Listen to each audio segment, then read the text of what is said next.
दहशतगर्दी के हमले, भारत की धमकी और आईएमएफ की करप्शन की दास्तान और इन तमाम मसाइल में घिरा पाकिस्तान। सबसे पहले मैं गुजारिश करूंगा कि जो आज हमारे एफसी के एहलकार शहीद हुए हैं, उनके लिए एक दफ़ा सूरह फातिहा ज़रूर पढ़ दीजिए, जो पेशावर में एफसी के हेडक्वार्टर के ऊपर हमला हुआ है। अगर हम केपी की बात करते हैं, बलूचिस्तान की बात करते हैं, तो वहाँ पे एक एलिमेंट आता है जहन में कि अक्रॉस द बॉर्डर तखरीबकारी कराई जा रही है, दहशतगर्दी अक्रॉस द बॉर्डर कराई जा रही है।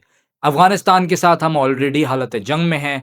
इसी बात का फ़ायदा भारत भी उठा रहा है, क्योंकि भारत को जंग में मुँह की खानी पड़ी थी, जो भारत के तैयारे गिरे हैं। और जिस तरीके से डोनाल्ड ट्रंप साहब बार-बार हाइलाइट करते हैं, नमक छिड़कते हैं भारत के ज़ख्म पे, तो इसी वजह से भारत की अब कोशिश है कि वो दहशतगर्दी को फ़ंड कर सके पाकिस्तान में, जो वो हमेशा से करता भी आया है। और अब जो एक साथी मिल गया है भारत को, वो अफ़गानिस्तान है।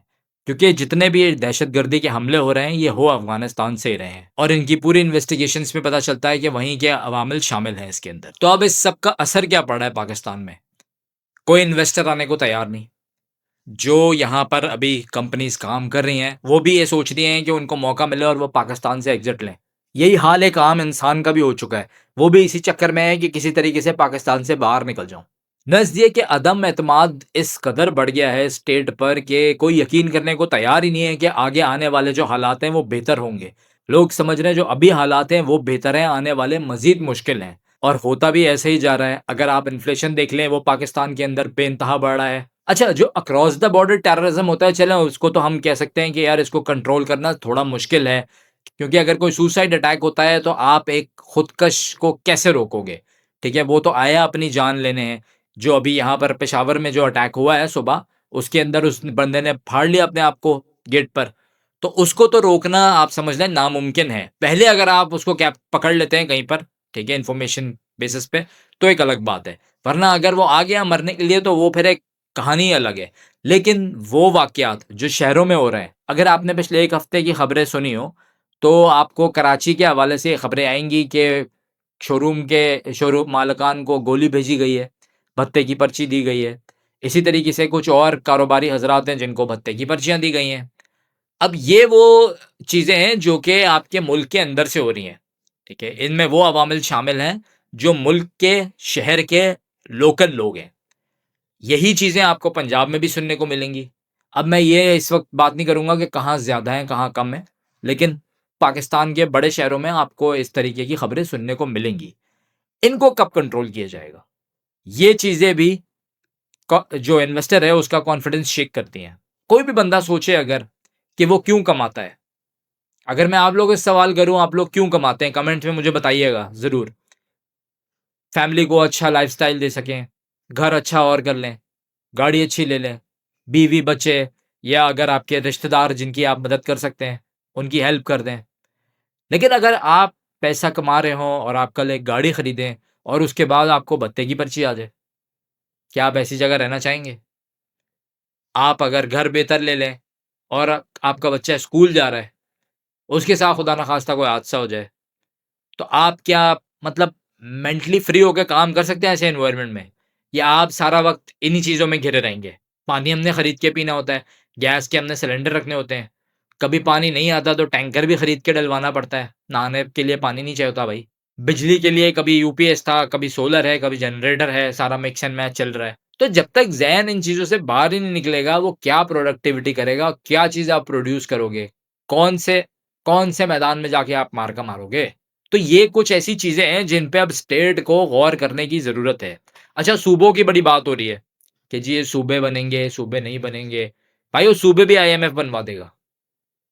आईएमएफ ने जो आपकी ये करप्शन की दास्तानें बताई हैं ना, ये बताई इसीलिए हैं कि एलीट जो है वो पैसा खा रही है, एलीट हर चीज़ को कैप्चर कर रही है। आगे लोगों तक चीज़ें पहुँच ही नहीं रही हैं। ये बताने का, करने का मकसद ही यही है। अब तो कुछ अरसे के बाद ये कर्ज़ा जितना बढ़ गया है, डिक्टेशन पूरी तरीके से लेना पड़ेगा। अभी भी फिर भी ये है ना कि थोड़ा बहुत काम चला लेते हैं ऊपर नीचे बातें करके कि भाई कुछ हमारी मान लें, कुछ अपनी मनवा लें। बाद में तो ये होने वाला है आपकी तो कोई सुनने वाला ही नहीं है फिर। सारी बातें उन्हीं की माननी है जिनसे कर्ज़ा लिया है। क्योंकि कुछ कंट्रीज़ हैं जिनसे आप रोल ओवर करा लेते हैं कर्ज़ा, वो भी बहुत बड़ा आप मार्का समझते हैं कि यार मार्का मार लिया है। कब तक हम अपने पैरों पे नहीं खड़े होंगे? अब जिस तरफ मईशत जा रही है और जो कंट्री हमारा जहाँ तक पहुँच गया है, अब बहुत ज़रूरत है कि इसको अपने पैरों पे खड़ा होना चाहिए। अगर अब ऐसा नहीं हुआ, तो फिर ये मतलब मेरे मुँह में खाक, लेकिन आगे का जो हालात हैं वो काफ़ी ज़्यादा ख़राब हो सकते हैं। एक आम आदमी की पहुँच से तो चीज़ें बाहर जा रही हैं, ठीक है? आज आम आदमी नई गाड़ी लेने का नहीं सोच सकता। ऑल्टो आपकी 33-34 लाख रुपए की हो गई है। कहाँ से खरीदोगे भाई? उसके अलावा आप कोई शॉपिंग करने चले जाएँ अगर, ठीक है? वो भी बंदे के ज़हन में होता है कि यार इतनी शॉपिंग कर ली, अब पता नहीं बाकी के खर्चे कैसे पूरे होंगे। ग्रोसरी कर लेता है बंदा, बड़ी बात है। कोई सब्ज़ी आप लोकल लेने जाएँ, आपको ₹200 ₹150 किलो से कम नहीं मिलेगी। तो किसी भी चीज़ में, इन्फ्लेशन में कहीं से भी कमी नहीं आ रही। अलबत्ता जिस तेज़ी से अशिया खुर्द-ओ-नोश और बाकी चीज़ें बढ़ रही हैं, उस तरीके से हमारी तनख्वाह नहीं बढ़ रही।